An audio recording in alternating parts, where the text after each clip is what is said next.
السلام عليكم ورحمة الله وبركاته. إن الحمد لله نحمده ونستعينه ونستغفره ونعوذ بالله من شرور أنفسنا ومن سيئات أعمالنا. من يهده الله فلا مضل له ومن يضلل فلا هادي له، وأشهد أن لا إله إلا الله وحده لا شريك له، وأشهد أن محمدا عبده ورسوله صلى الله عليه وعلى آله وأصحابه والتابعين وتابع التابعين ومن تبعهم بإحسان إلى يوم الدين. يا أيها الذين آمنوا اتقوا الله حق تقاته ولا تموتن إلا وأنتم مسلمون. يا أيها الناس اتقوا ربكم الذي خلقكم من نفس واحدة وخلق منها زوجها وبث منهما رجالا كثيرا ونساء، واتقوا الله الذي تساءلون به والأرحام إن الله كان عليكم رقيبا. يا أيها الذين آمنوا اتقوا الله وقولوا قولا سديدا يصلح لكم أعمالكم ويغفر لكم ذنوبكم، ومن يطع الله ورسوله فقد فاز فوزا عظيما. أما بعد، فإن خير الحديث كتاب الله، وخير الهدي هدي محمد صلى الله عليه وعلى آله وسلم، وشر الأمور محدثاتها، فإن كل محدثة بدعة وكل بدعة ضلالة وكل ضلالة في النار. Ikhwani fi din, a'azakumullah, kaum muslimin saya hormati.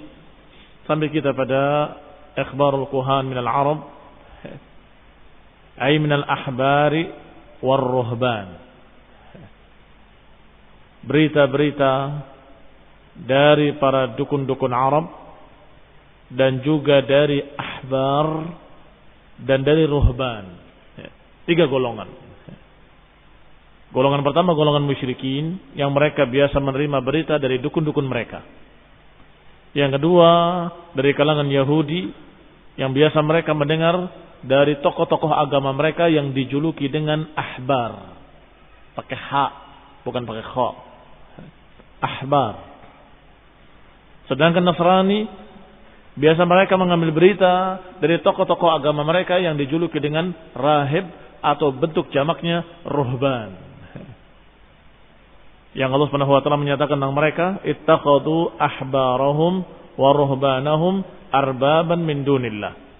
Mereka menjadikan ahbarnya dan ruhbannya menjadi tuhan-tuhan selain Allah Subhanahu wa taala. Artinya, mereka hanya menyembah pendeta-pendeta mereka dan ahli-ahli agama mereka dan ahli-ahli ibadah mereka. Maka ikhwan fillah a'azakumullah, Ibnu Hisham rahimahullah menyatakan bahwa kanatil ahbar min Yahud wa ruhban min an-Nasara wal kuhan min al-Arab qad tahaddatsu bi amri Rasulullah sallallahu alaihi wa ala alihi wasallam. Kata beliau rahimahullah bahwa ahbar Yahud, para pendeta-pendeta dari kalangan Yahudi maupun pendeta-pendeta dari kalangan Nasrani maupun kuhan, para dukun-dukun dari kalangan Arab musyrikin, qad tahaddatsu, mereka telah membicarakan bi amri Rasulullah sallallahu alaihi wa ala alihi wasallam, telah membicarakan urusan Rasulullah sallallahu qabla mab'athihi, sebelum dibangkitkannya. Lima taqaraba min zamanih, karena sudah dekatnya zaman diutusnya seorang rasul yang terakhir. Karena sudah dekatnya zaman, maka mereka membicarakan. Ammal ahbar min Yahudi wa ruhban min an-Nasara fa'amma wajadu fi kutubihim.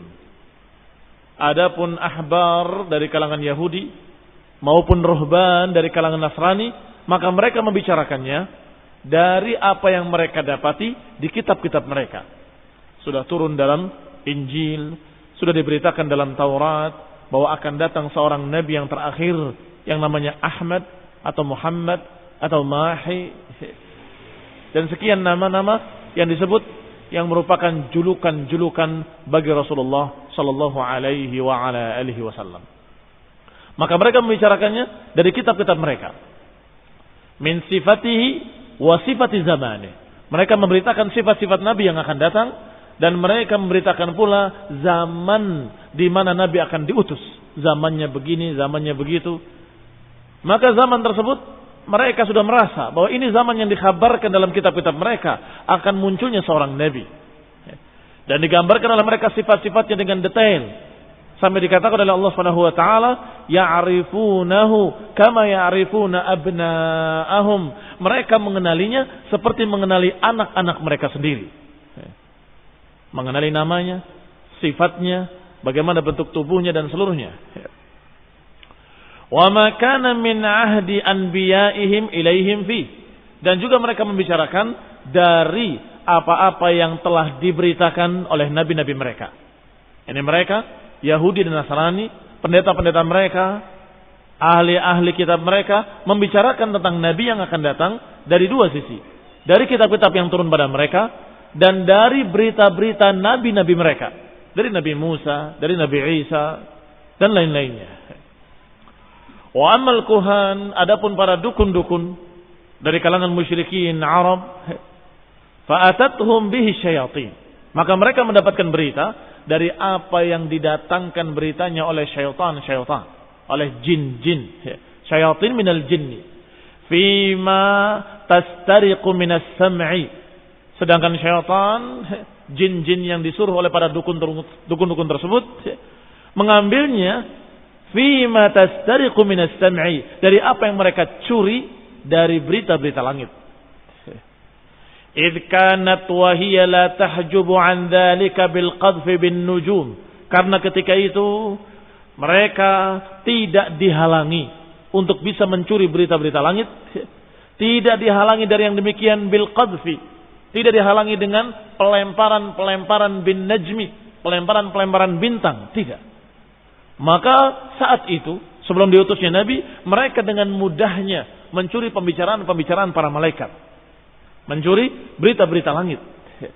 Tetapi setelah diutusnya Rasulullah SAW, maka para jin-jin tadi dihalangi untuk bisa mencuri berita langit dengan lemparan-lemparan bintang. Sebagaimana dikhabarkan oleh Allah dalam Al-Quran, Allah mengisahkan tentang ucapan jin ketika jin-jin merasakan perbedaan-perbedaan. Kenapa? Kok sekarang ada perbedaan? Dulu kita bebas untuk mencuri berita langit, sekarang kita dihalangi dengan bintang-bintang ini. Ada apa yang terjadi di bumi? Allah kisahkan berita mereka di dalam Al-Quran. Wa anna kunna naq'udu minha maqa'ida lis-sam' faman yastami'il ana yajid lahu shihaban rasada. Kata Allah, jin-jin itu berkata, wa anna kunna naq'udu maqa'ida lis-sam'. Dan kami dulunya duduk-duduk di langit, maqa'id, di tempat-tempat tertentu, lis-sam' untuk mendengarkan berita-berita langit. Tetapi kata Allah, faman yastami'il ana yajid lahu shihaban rasada. Adapun siapa yang mendengarkan atau mencuri berita-berita di langit sekarang, yajid lahu, dia akan mendapati shihaban rasada, akan mendapati bintang-bintang yang dilemparkan. Terbunuh mereka dengan lemparan-lemparan bintang. Maka para jin-jin tadi merasa ini pasti ada terjadi berita besar di bumi, ada perubahan, berarti ada masa yang baru, ada sesuatu yang terjadi yang Allah kehendaki. Maka ayat berikutnya dikabarkan ucapan mereka, wa anna la nadri asyarrun urida biman fil ardi am arada bihim rabbuhum rasyada. Kami tidak tahu, kata jin-jin itu, apakah kejelekan yang dikehendaki oleh Allah di muka bumi ini atau Allah menghendaki kebaikan. Kata jin-jin tadi, la nadri asyarrun urida bihi, kami tidak tahu apakah kejelekan yang akan ditakdirkan di bumi ini atau kebaikan yang Allah kehendaki. Tentunya kita tahu jawabannya, bahwa Allah menghendaki demikian karena Allah telah mengutus seorang rasul, berarti Allah menghendaki kebaikan, yaitu diutusnya seorang rasul mubin. Maka dukun-dukun tidak mujarab lagi. Sudah tidak dihargai dan tidak bisa lagi mereka mencuri berita-berita langit. Sehingga mereka sudah tidak mandi, kata orang Jawa Timur. Tahu mandi? Tidak manjur. Kalau ngomong gak tepat. Kalau dulu sering mereka mencuri berita langit dan ucapannya tepat. Akan datang begini, maka penguasa Yaman akan dikalahkan oleh Iram ibn Yazan. Dan setelah dikalahkan akan dikalahkan lagi oleh ini, oleh itu. Sampai layanzilanna ardakumul habash.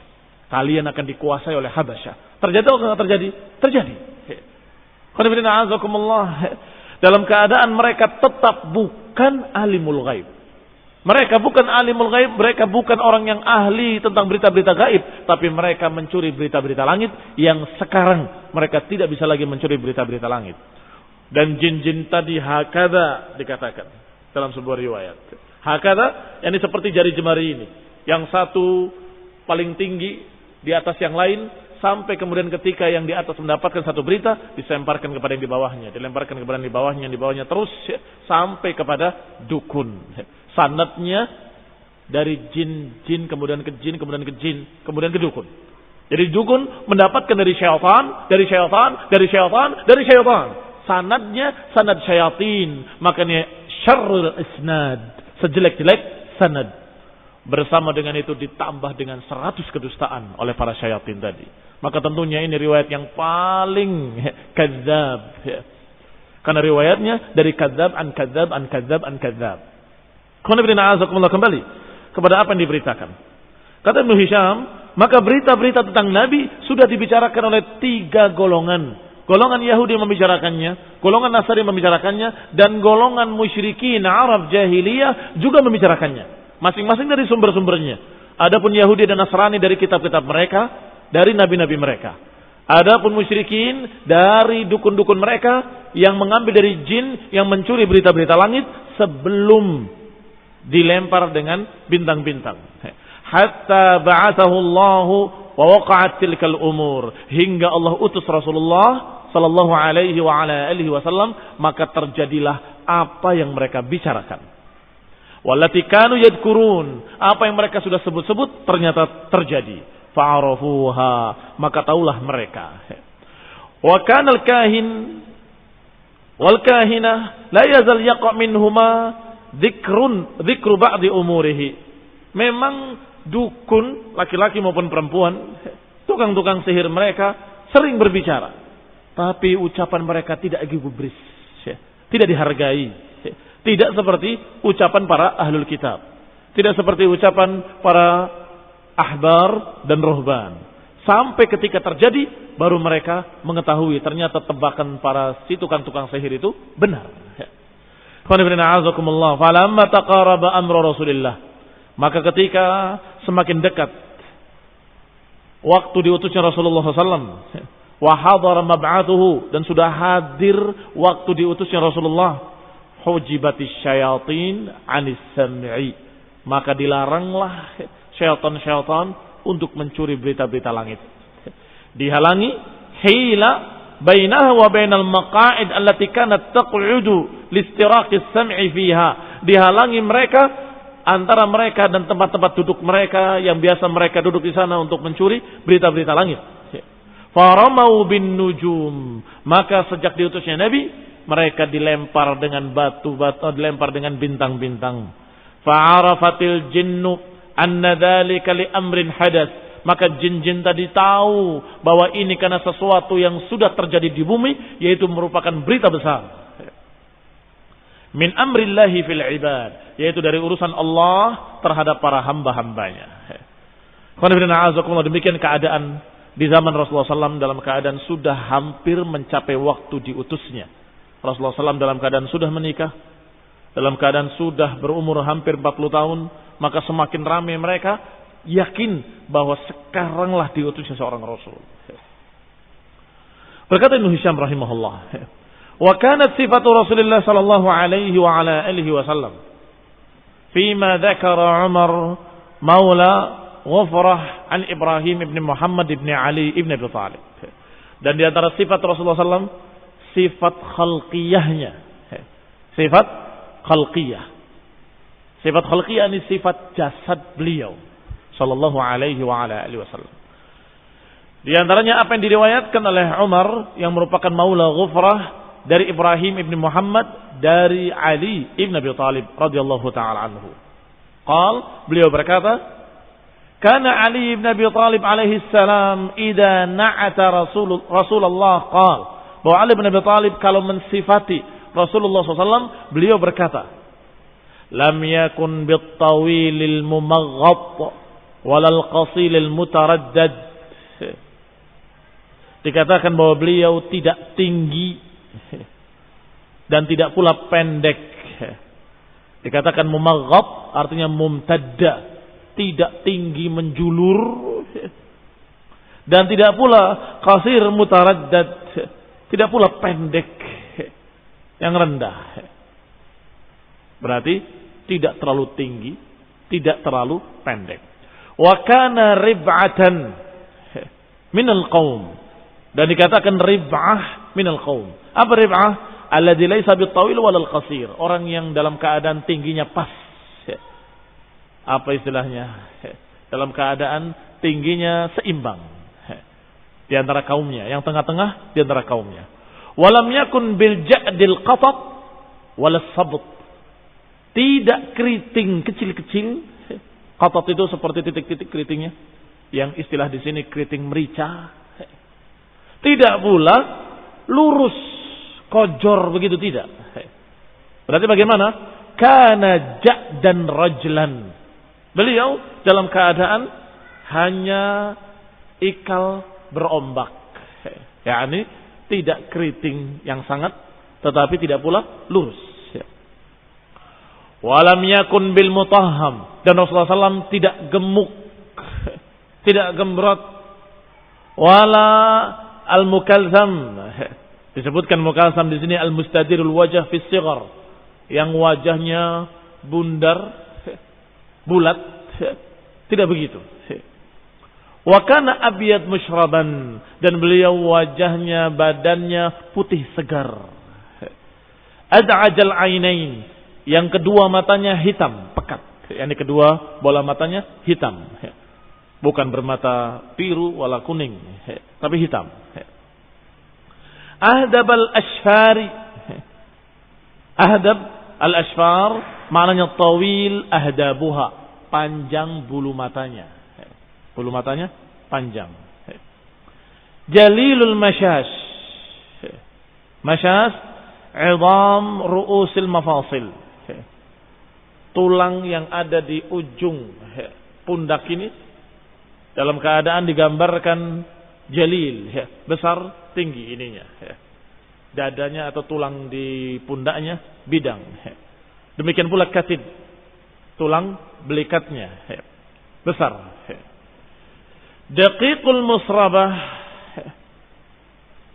musrabah disebutkan sya'r al-mumtad an sadr ila surrah, bulu-bulu yang ada di dada sampai ke pusatnya itu lembut. Daqiq artinya lembut, bukan bulu yang kasar, tapi bulu yang lembut. Ajrada shithnil kaffaini wal qadamaini, dikatakan shitn di sini maknanya ghaliyum. Ajrada maknanya qalil sya'r, sedikit bulu di tangannya dan di kakinya, tetapi dalam keadaan tangan dan kakinya dalam keadaan besar. Qala idza masya taqalla'a, kalau berjalan itu hampir kakinya tidak berpijak sepenuhnya karena cepatnya jalannya. Ka'annama yamshi fi sabab, seakan-akan beliau berjalan di tempat yang dalam keadaan menurun. Bagaimana kalau orang berjalan di jalan menurun? Kakinya hampir tidak berpijak karena cepatnya dan karena dia berjalan di jalan yang menurun. Dan seperti itu beliau berjalan, walaupun jalannya tidak menurun, beliau berjalan seakan-akan berjalan di jalan yang menurun karena kakinya tidak memijak dengan sepenuhnya. Idza iltafata ma'an, kalau beliau menengok dengan seluruh badannya. Tidak begitu, tapi begitu, menengok dengan badannya. Baina katifaihi, di antara dua pundaknya Di belakang punggungnya khatimun nubuwah, terletak tanda kenabian yang bulat seperti telur burung. Wa huwa sallallahu alaihi wa ala alihi wasallam khatamun nabiyyin, dan beliau adalah penutup para nabi. Ajwadun nasi kaffan, yang paling bagus tangannya. Wa ajra'anna sadran, dan paling bidang, paling bagus dadanya. Wa asdaqan nasi lahjatan, dan paling jujur pembicaraannya. Wa aufan nas zimmatan, dan yang paling menjaga amanah, yang paling menjaga janji. Wa alyanuha arikatan, dan yang paling lembut kulitnya. Enam. Arika disebutkan husnul ishrah, paling lembut dalam bergaul. Wa akramahum ishratan, dan paling mulia dalam bergaul. Man ra'ahu badihatan habahu. Siapa yang melihatnya baru pertama kali akan segan. Yani merasa orang ini sangat berwibawa sehingga takut. Kalau pertama melihatnya, habahu, merasa haibah kepadanya, merasa yang dihadapinya adalah sesuatu yang besar sehingga dia takut. Kalau pertama melihat. Wa man khalatahu ahabbahu, tetapi sudah setelah bergaul akan cinta kepadanya. Jadi pertama melihat terlihat berwibawa, ketika bergaul cinta. Demikian Rasulullah sallallahu alaihi wa ala alihi wasallam sebagaimana digambarkan oleh Ali bin Abi Thalib radhiyallahu taala anhu. Yaqulu na'ituhu, berkata orang yang mensifatinya, lam ara qablahu wala ba'dahu mislahu qat. Aku enggak pernah melihat orang yang seperti itu sebelumnya dan tidak pernah melihat yang seperti itu setelahnya sama sekali. Sallallahu alaihi wa ala alihi wasallam.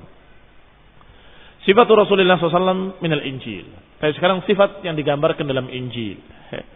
Berkata Ibnu Ishaq rahimahullah, qad kana fima balaghani amma kana wad'a Isa ibn Maryam fima ja'ahu min Allah fil Injil lihal al-Injil min sifati Rasulullah sallallahu alaihi wa ala alihi wasallam. Dan telah ada pada apa yang sampai kepadaku dari apa yang diletakkan oleh Isa ibn Maryam, yang diletakkan maknanya diajarkan, dari apa yang diajarkan oleh Isa ibn Maryam, dan apa yang datang dari Allah Subhanahu wa taala dari Injil untuk para ahlul Injil, untuk kaum Nasrani. Di antaranya sifat dari sifat Rasulullah sallallahu alaihi wa ala alihi wasallam. Mimma asbata Yohannes al-Hawari, dari apa yang telah sabit dari Yohannes, seorang Hawari yang sekarang biasa dijuluki dengan Yohanes. Nah, seorang Hawari lahum hina nasakha lahum al-Injil an ahdi Isa, ketika menulis Injil di zaman Isa ibn Maryam alaihi salam fi Rasulullah sallallahu alaihi wa ala alihi wasallam, ketika menulis Injil tentang Rasulullah sallallahu alaihi wa ala alihi wasallam untuk mereka. Annahu qala, dia berkata, man abghadani faqad abghada al-arab faqad abghada ar-rabb walaula anni sana'tu bihadratihim sana'i' lam yasna'ha ahadun qabli ma kanat lahum khati'ah walakin minal ayati batiru wa dhannu annahum ya'izzunani wa aydan lirrabbi walakin la budda min an tatimma al-kalimah allati fi an-namus innahum abghaduni majjanan ay batilan. Dikatakan di antara kalimatnya yang ditulis oleh Yohanna, man abghadani, siapa yang membenci aku, maka dia telah membenci Arab. Astagfirullahaladzim, membenci Rabb. Siapa yang membenci Nabi, berarti dia membenci Allah. Walaula anni sana'tu bihadratihim, kalau saja aku tidak berbuat di hadapan mereka apapun yang aku perbuat, lam yasna'ha ahadun qabli, tidak ada yang melakukannya sebelum aku seorang pun, maka natlahum khati'ah, maka tidak akan ada kesalahanku apapun. Ini kalau saja aku tidak berdakwah, maka di saya aku tidak punya salah apapun sungguhnya. Ini gambaran tentang Rasulullah SAW yang akan datang terakhir. Dalam bergaul, orang yang baik. dalam berbicara jujur, dalam amanah dia tidak pernah berkhianat, dalam segalanya semuanya baik. Dan semua orang-orang Arab mengenali Rasulullah SAW sebagai seorang yang jujur. Mereka tidak membencinya kecuali ketika Rasulullah SAW mendakwahkan la ilaha illallah. Walakin minal ayati batiru wa dhannu annahum ya'izunani wa aidan lirrabbi. Tetapi mereka terhadap ayat menentang, sombong. Batiru maknanya sombong.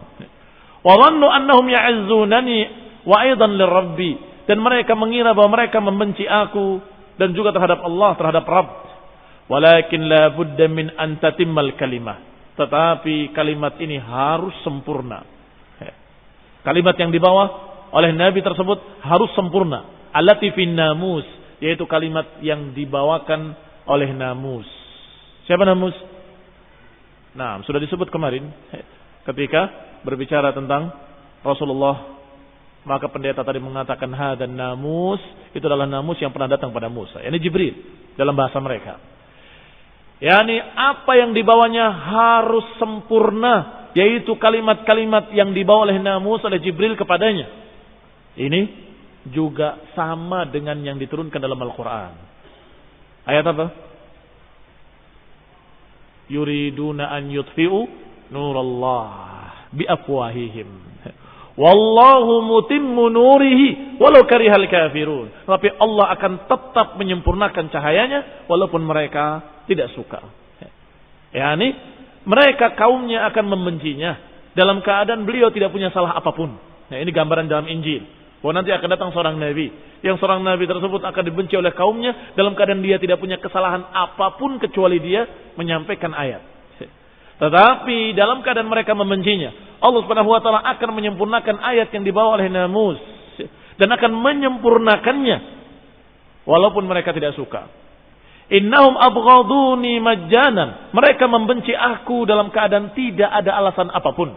Majjanan yang sering diterjemahkan gratis, ini bukan maknanya gratis, ai batilan, maknanya tidak ada alasan apapun. Membenci Nabi tidak karena Nabi punya salah, tidak karena Nabi berdusta, tidak karena Nabi berbuat kejelekan, sama sekali tidak. Ai batilan. Falau qad ja'al munajjimanan hadzal ladzi yursiluhu Allahu ilaikum min 'indir Rabb. Walaupun telah datang berita munjamannan hadzal ladzi yursiluhu Allahu ilaikum min 'indir Rabb. Walaupun dia telah membawakan sesuatu yang pasti yang dikirim oleh Allah Subhanahu wa taala kepada kalian dari Rabb kalian. Ruhul Qudusi hadzal ladzi min 'indir Rabbi kharaja. Itu adalah Ruhul Qudus yang dari sisi Allah dia diutus. Ini berita dalam Injil. Fahuwa syahidun alayya wa antum aydan. Dan aku adalah saksi atas kalian dan juga kalian. Dia Allah adalah saksi atasku dan kalian juga saksi. Li'annakum qadiman kuntum ma'i, karena kalian dulu kalian bersamaku. Fi hadza qultu lakum likaima la tashukku, dan ini aku katakan untuk kalian agar kalian tidak ragu. Disebutkan sini munajjamannan, itu bahasanya bukan bahasa Arab. Munjamannan atau munhamannan adalah bahasa Siryaniyah yang maknanya adalah Muhammad, wa huwa birrumiyah, dan disebutkan dalam bahasa Romawi Beraklitus. Ini dalam bahasa Romawi. Dalam bahasa Syriani Munhamannan. Dalam bahasa Arab Muhammadan. Nah, yang maknanya semua sama, yang terpuji. Demikian ikhwan fillah azakumullah. Sifat-sifat dari sifat Rasulullah sallallahu alaihi wa ala alihi wasallam yang sudah digambarkan di dalam Taurat dan Injil, dan juga sudah digambarkan oleh sekian berita-berita dari mereka-mereka yang mendapatkan berita, apakah dari dukun-dukunnya atau dari para pendeta-pendetanya atau dari para ahli ibadahnya, dan juga apa yang digambarkan oleh Ali bin Abi Thalib radhiyallahu taala anhu tentang Rasulullah SAW persis seperti itu digambarkan. Kadang digambarkan tentang akhlaknya, kadang digambarkan bentuk tubuhnya, kadang disebutkan pula namanya. Kadang disebut dengan Ahmad, kadang disebut dengan Muhammad, tetapi dengan bahasa Syriani atau dengan bahasa Romawi atau dengan bahasa Ibrani, sehingga diterjemahkan dalam bahasa mereka tidak lagi Muhammad. Maka mereka ketika membaca tidak terkesan ke sana, bahkan kadang-kadang pendetanya menyelewengkannya kepada makna lain. Padahal telah ada dalam Injil mereka yang demikian, yang belum dirubah. Disebutkan di sana, telah datang orang yang terpuji begitu. Mereka menafsirkannya orang terpuji maksudnya ini, maksudnya itu. Tidak mengatakan bahwa itu adalah Muhammad sallallahu alaihi wa ala alihi wasallam, nabinya kaum muslimin. Ini karena pengkhianatan para pendeta-pendeta tersebut setelah nabi benar-benar muncul. Sebelumnya mereka tidak tutupi, mereka buka akan datang seorang nabi begini, begini dan begitu. Tetapi ketika datang benar-benar pada mereka, mereka menentangnya dan mereka memutarbalikkan maknanya dan menyelewengkan maknanya kepada makna lain. Ini keanehan ahlul kitab dari Yahudi dan Nasrani. Sebelum datang mereka menunggu-nunggu, mereka menanti-nanti, tapi ketika benar-benar datang pada mereka, mereka mengkhianatinya dan mereka menentangnya. Mulai mereka menutup maknanya yang asli. Maksudnya orang terpuji, ya semua orang yang terpuji, orang yang soleh, orang yang baik. Bukan maknanya adalah Muhammad sallallahu alaihi wa ala alihi wasallam. Ini pengkhianatan dari mereka para pendeta-pendetanya. Nasallahu taufiq wal afiyah. Nasallahu salam wal hidayah. Subhanakallahumma bihamdik, asyhadu an la ilaha illa anta astaghfiruka wa atubu ilaik. Assalamualaikum warahmatullahi wabarakatuh.